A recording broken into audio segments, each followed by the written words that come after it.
How to enter God's glory. ദൈവത്തിൻ്റെ മഹത്വത്തിലേക്ക് കടന്നു വരിക. അതെങ്ങനെയാണ്? ദൈവത്തിൻ്റെ ഗ്ലോറി അല്ലെങ്കിൽ ദൈവത്തിൻ്റെ മഹത്വം എന്ന് പറയുമ്പോൾ ദൈവത്തിൻ്റെ സ്വഭാവം അതിനകത്ത് വരുന്നുണ്ട്, ദൈവത്തിൻ്റെ ശക്തി വരുന്നുണ്ട്. പൂർണ്ണമായ ദൈവത്തെ പൂർണ്ണമായിട്ട് കാണിക്കുന്നവൻ്റെ മഹത്വമാണ്. അപ്പം മഹത്വം പറയുമ്പം അവൻ്റെ സാന്നിധ്യം ഉള്ളിടത്ത് അവൻ്റെ ഗ്ലോറി നിൽക്കുകയാണ്. അപ്പോൾ അതൊരു വലിയ പ്രകാശമായിട്ട് അവന് ചുറ്റും ഇങ്ങനെ നിൽക്കുന്നു, തീ പോലെ നിൽക്കുകയാണ്. അത് നമ്മൾക്ക് തൊടാനൊന്നും നോക്കൂല, പക്ഷേ പറഞ്ഞ് മനസ്സിലാക്കും, നമ്മുടെ മനസ്സുകൊണ്ടത് മനസ്സിലാക്കും. അത് കാരണം കർത്താവിന് ദൈവത്തെ അറിയണമെന്ന് ആഗ്രഹമുണ്ട്. അത് തീക്ഷ്ണതയുള്ളവർക്കേ ദൈവം പറഞ്ഞും കൊടുക്കത്തുള്ളൂ. അപ്പോൾ how to enter God's glory. അപ്പോൾ we have to choose love over the fear. അപ്പോൾ ഈ സ്നേഹമെന്ന് പറയുന്നിടത്ത് ഈ സ്നേഹമാണ് ദൈവം മനുഷ്യനെ സൃഷ്ടിച്ചത്. അതായത് ദൈവം തന്നെയാണ് മനുഷ്യനായിട്ട് വന്നിരിക്കുന്നതെന്ന് മനസ്സിലാക്കണം. ദൈവത്തിൻ്റെ സൃഷ്ടിയാണ് മനുഷ്യൻ. നമ്മൾ ദൈവത്തിൽ നിന്ന് അങ്ങ് മാറിപ്പോയി. അപ്പോൾ നമ്മുടെ തന്നെ മക്കൾ നമ്മുടെ ആണെങ്കിലും കുറച്ച് കഴിയുമ്പോൾ നമുക്കെതിരായിട്ട് നിൽക്കും. It hurts. അത് അപ്പനെ വേദനിപ്പിക്കുന്നു, അമ്മയെ വേദനിപ്പിക്കുന്നു, അതുപോലെ മക്കളെയും വേദനിപ്പിക്കുന്നുണ്ട്. പക്ഷെ അവരറിയുന്നില്ല. Because they chose fear. അവർ ഭയത്തിൻ്റെ ആധിപത്യത്തിലാണ് അങ്ങനെ കാണിക്കുന്നത്. ഒത്തിരി ദേഷ്യപ്പെടുന്ന ചില വ്യക്തികളെ നോക്കാൻ എനിക്ക് മനസ്സിലാകാം. അവരുടെ ഉള്ളു വെറും പാവമാണ്. അവരുടെ ഒരു വിധത്തിലുള്ള കരച്ചിൽ, അതായത് എനിക്കൊന്നും ചെയ്യാൻ സാധിക്കത്തില്ല എന്നുള്ള ഫ്രസ്ട്രേഷനിലാണ് പലപ്പോഴും ദേഷ്യമായിട്ടത് പൊങ്ങി വരുന്നത്. അങ്ങനെ നമ്മൾ ചിന്തിക്കുകയാണെങ്കിൽ ഈ ദേഷ്യപ്പെടുന്നവരുടെ കാരണം എന്താണെന്ന് ചോദിച്ചാൽ അതായത് പല കാര്യങ്ങൾ അവർക്ക് ചെയ്യണമെന്ന് ആഗ്രഹിച്ചിട്ട് അതൊന്നും നടക്കാതാകുമ്പോഴത്തേക്ക് ദേ ഹേറ്റ് ദംസെൽസ്. ആ ഫ്രസ്ട്രേഷൻ പുറത്തോട്ട് വരും. അപ്പോൾ ആരെങ്കിലും ഒന്ന് സാരമില്ല എന്ന് പറയാനുള്ള കൃപ വന്നാൽ അതങ്ങ് മാറും. ദേഷ്യമുള്ളവരെ കുടുംബങ്ങളിലുള്ളവർക്കറിയാം, അല്പനേരത്തേക്ക് അവരുടെ ദേഷ്യം നിൽക്കത്തുള്ളൂ. അത് കഴിയുമ്പോൾ അവരങ്ങ് അങ്ങേയറ്റം ശാന്തരാകും. കാരണം അവരെന്തോ നിലവിളിക്കുകയാണ്, വിച്ച് വി ഡോണ്ട് അണ്ടർസ്റ്റാൻഡ്. പക്ഷെ പരിശുദ്ധാത്മാവ് വരുമ്പം അല്പനേരം ഒന്നും മിണ്ടാതെ സാവകാശം ഇരുന്ന് വെച്ച് ഒരു 5 മിനിറ്റ് കഴിഞ്ഞ് തിരിച്ചു വരാമെങ്കിൽ ദേ ആർ ഡിഫറെൻറ്റ്. അത് നമ്മൾ മനസ്സിലാക്കണം. അപ്പം ദൈവത്തിൻ്റെ ഗ്ലോറിയിലേക്ക് വരണമെങ്കിൽ ആദ്യമായിട്ട് ദൈവത്തിൻ്റെ സ്നേഹത്തിലേക്ക് കടക്കണം. ദൈവത്തിൻ്റെ സ്നേഹമെന്ന് പറയുന്നത് സ്നേഹത്തിൻ്റെ ഒരു കാര്യം. ഇപ്പം നമ്മൾ സ്നേഹത്തെക്കുറിച്ച് 1 യോഹന്നാൻ 1 കൊരിന്ത്യർ 13 വ്യക്തമായിട്ട് പറയുന്നുണ്ട്. സ്നേഹം ദീർഘമായി ക്ഷമിക്കുന്നു, ദയ കാണിക്കുന്നു, പരോപകാരം ചെയ്യുന്നു, ചീർക്കുന്നില്ല, അയോഗ്യമായി നടക്കുന്നില്ല, സ്നേഹം എപ്പോഴും വിശ്വസിക്കുന്നു, സകലതും സഹിക്കുന്നു. ഇതൊക്കെ നമ്മൾ സ്നേഹത്തെക്കുറിച്ച് പറയുന്നുണ്ടെങ്കിലും എത്ര പേരുടെ ഉള്ളിൽ സ്നേഹമുണ്ട്? ഈ സ്നേഹത്തിനകത്ത് ഒരു കണ്ണി യേശുക്രിസ്തു പറയുന്നത് സ്നേഹം ദീർഘമായി ക്ഷമിക്കുകയും ദയ കാണിക്കുകയും ചെയ്യും. അവിടെ നിർത്താം. നമുക്ക് ദീർഘമായി ഒരാളിങ്ങനെ വളരെ ദേഷ്യത്തിൽ നിൽക്കുന്നുണ്ട്, നമുക്ക് വേണേ ഒന്ന് കൊടുക്കാം, അധികാരമുള്ളവരായിരിക്കും. എന്നാലും നമ്മളൊന്നും പറയാതെ അങ്ങോട്ട് നിന്നിട്ട് ആ ദീർഘമായ ക്ഷമയിൽ അങ്ങോട്ട് നിന്നേച്ച് അത് കഴിയുമ്പം ദയം കൂടെ കാണിക്കാമെങ്കിൽ എന്തൊരു മനോഹരമല്ലേ അത്. എത്ര പേർക്ക് എങ്ങനെ ചെയ്യാനൊക്കും?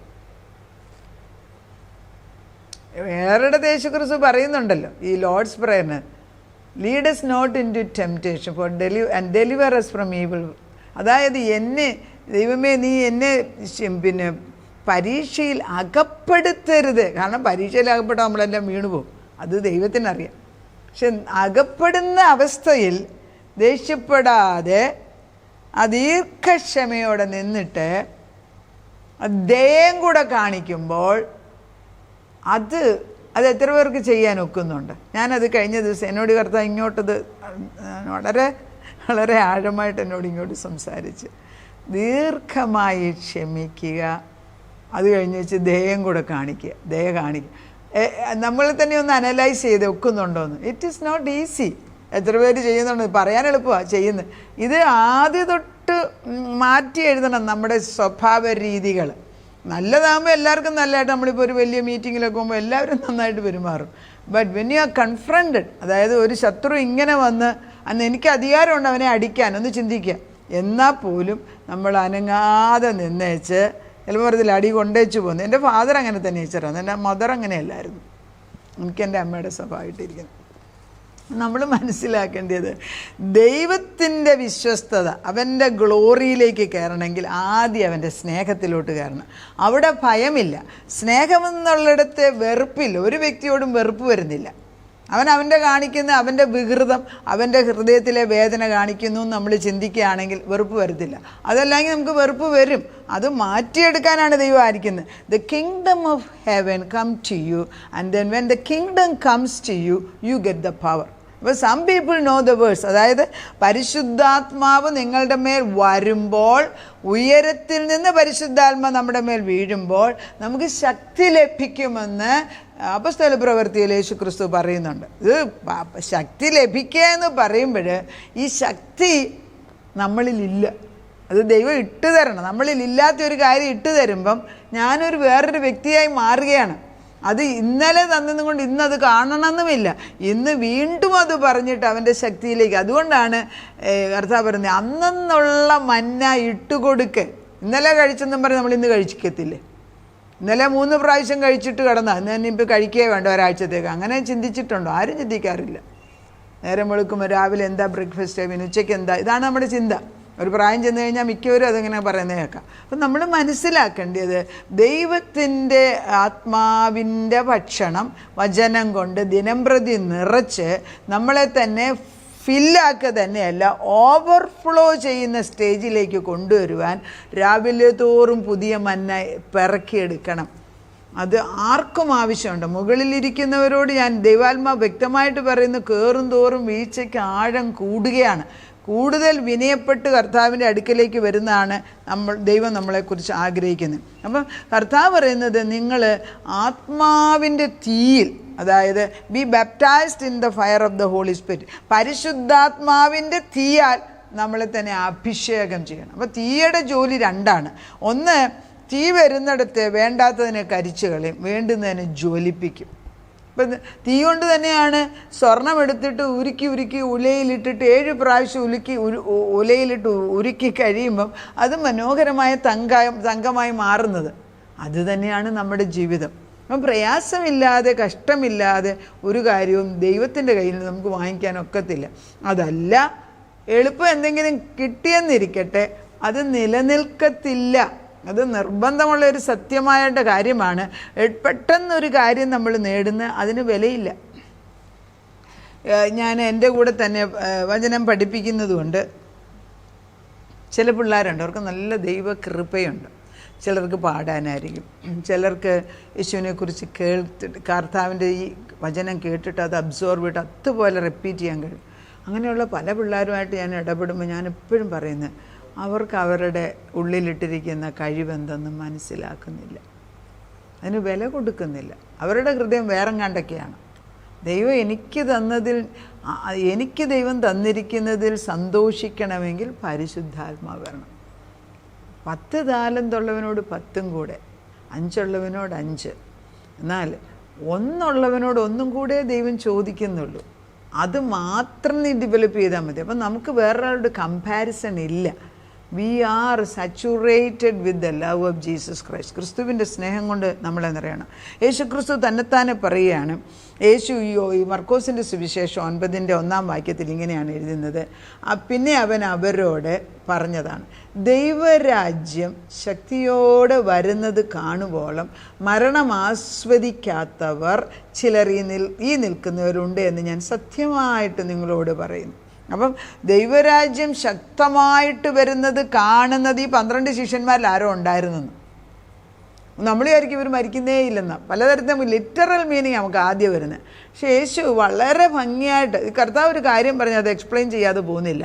ഈ 1-ാം വാക്യത്തിൽ പറയുന്നത്, ദൈവരാജ്യത്തെ ശക്തമായിട്ട് ചിലർ ഇതിനകത്ത് നിൽക്കുന്നവർ കാണും. അതിലെല്ലാവരെയും കാണിക്കത്തില്ല, ചിലരെ മാത്രം. അത് കഴിഞ്ഞിട്ട് പിന്നെ വാക്യം വായിക്കുമ്പോഴാണ് ഈ മർക്കോസിൻ്റെ സുവിശേഷം 9 6 ദിവസം യേശു ഒന്നും മിണ്ടിയില്ലേ. 6 ദിവസം കഴിഞ്ഞ ശേഷം യേശു പത്രോസിനെയും യാക്കോബിനെയും യോഹന്നാനെയും കൂട്ടി ഒരു ഉയർന്ന മലയിലേക്ക് തനിച്ചുകൊണ്ട്, അത് താബോർ മലയാണ്, ആ മലയുടെ മുകളിലേക്ക് കൊണ്ടുപോയിട്ട് യേശു തന്നെത്താനെ രൂപാന്തരപ്പെട്ടു. അതാ ദൈവരാജ്യം തുടക്കം യേശുവിലാണ്. അതുകൊണ്ടാണ് ഈ അപ്പോസ്തല പ്രവൃത്തി 17:28 ഒരു വാക്യമുണ്ട്, എന്നെ വളരെ ടച്ച് ചെയ്യുന്നൊരു വാക്യമാണ്. അവനിലല്ലോ നാം ജീവിക്കുന്നതും ചരിക്കുന്നതും ഇരിക്കുന്നതും ജീവിക്കുകയും ചെയ്യുന്നത്. In him we live and move and have our being. അത് അതായത് ഈ ദൈവരാജ്യമെന്ന് പറയുന്നത് ഒരു വ്യക്തിയായിട്ട് അവിടെ വെളിപ്പെടുത്തി കൊടുത്തു യേശു. അവൻ്റെ രൂപം, അതായത് മറുരൂപം എന്ന് വെച്ചാൽ കർത്താവ് ഭൂമിയിൽ നടന്ന മനുഷ്യത്വ രൂപമല്ല, അവൻ്റെ യഥാർത്ഥ രൂപം എന്തെന്നുള്ളത് യേശു കാണിച്ചു കൊടുത്തു. ആരെ? 3 പേരെ മാത്രം. യോഹന്നാന്, യാക്കോബ്, പത്രോസ്, 3 പേര്.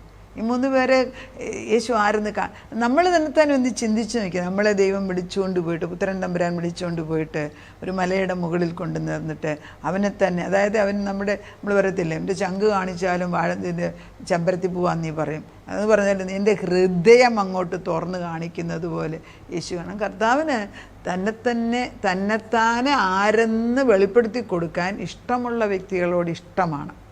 അതായത് യേശു ആഗ്രഹിക്കുകയാണ് ഞാൻ ആര്. നമുക്ക് ഏറ്റവും ഇഷ്ടമാണ്. ഇപ്പോൾ ചിലപ്പം ഭാര്യ ഭർത്താക്കന്മാർ വഴക്കുണ്ടാക്കും പറയത്തില്ലേ, അത് നിങ്ങൾക്ക് ഞാൻ ആരാണെന്ന് ഇതുവരെ മനസ്സിലായിട്ടില്ലെന്ന്. കാരണം മനസ്സിലാക്കണമെന്ന് നമുക്ക് ആഗ്രഹമുണ്ട്, അതുകൊണ്ടല്ലേ അത് പറയുന്നത്.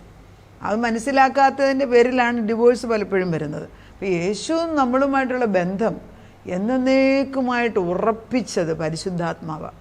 അപ്പോൾ ഈ പരിശുദ്ധാത്മാവിനെ വ്യസനിപ്പിക്കുന്നതായിട്ടൊന്നും നമ്മൾ ചെയ്യരുത്.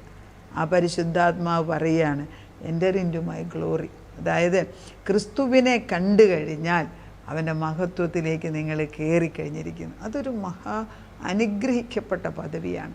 ആ പദവിയിലേക്ക് ദൈവം നമ്മളെ ആകർഷിക്കുകയാണ്. നമുക്ക് പ്രാർത്ഥിക്കാം.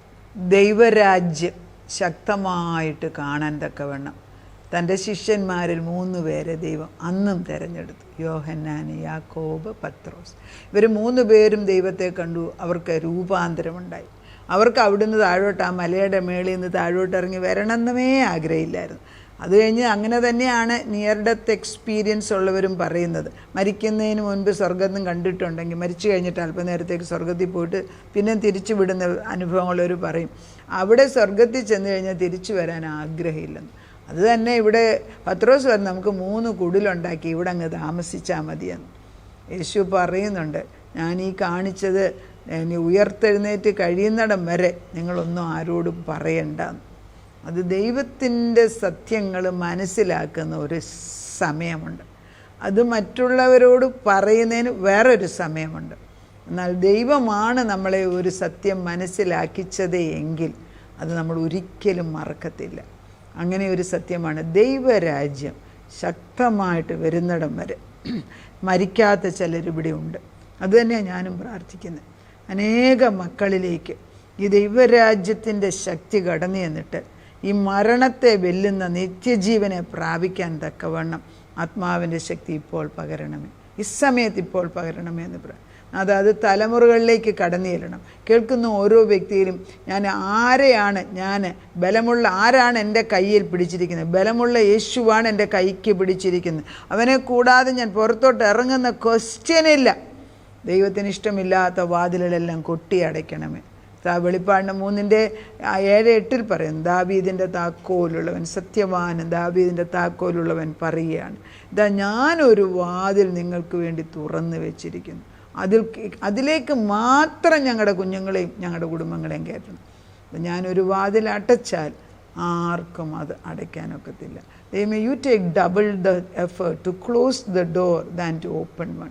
അതായത് ഞങ്ങൾ ദൈവഹിതത്തിന് വിപരീതമായിട്ട് പോകുന്ന വഴി ഇരട്ടി ശക്തിയോടെ നീ അടച്ചു തരണമേന്ന് നിന്നോട് പ്രാർത്ഥിക്കുന്നു.